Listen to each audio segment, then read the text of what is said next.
Le Paris Saint-Germain s'organise dès maintenant pour un mercato estival ambitieux, avec une stratégie déjà bien définie et des objectifs clairs. Après un marché des transferts 2024 jugé réussi, marqué par les arrivées notables de joueurs comme Matvey Safonov, Willian Pacho, Manuel Ugarte Neves et Désiré Doué, le club de la capitale ne compte pas se reposer sur ses lauriers et entend poursuivre sa dynamique de renforcement.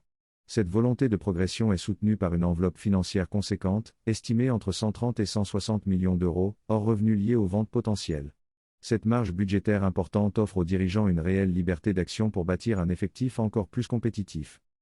3 postes sont identifiés comme prioritaires par le staff, il s'agit d'un défenseur central, d'un latéral, que ce soit à gauche ou à droite, et d'un milieu défensif, des secteurs jugés cruciaux pour renforcer l'équilibre de l'équipe. Toutefois, en fonction de l'évolution du marché et des opportunités qui pourraient se présenter, d'autres profils offensifs pourraient également être considérés, notamment un avant-centre et un ailier droit. En parallèle, le club anticipe aussi d'éventuels mouvements au poste de gardien de but, notamment en cas de départ de Matvey Safonov ou d'Arna Ortona, ce qui pourrait amener le PSG à chercher un renfort dans ce secteur spécifique.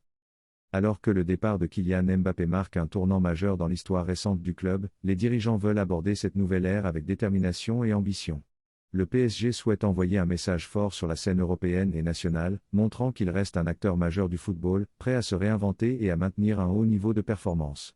Grâce à une marge de manœuvre financière confortable, Luis Campos, en charge du recrutement, et Nasser Al-Khelaifi, président du club, ont les moyens et la volonté d'animer un mercato estival qui s'annonce intense et stratégique.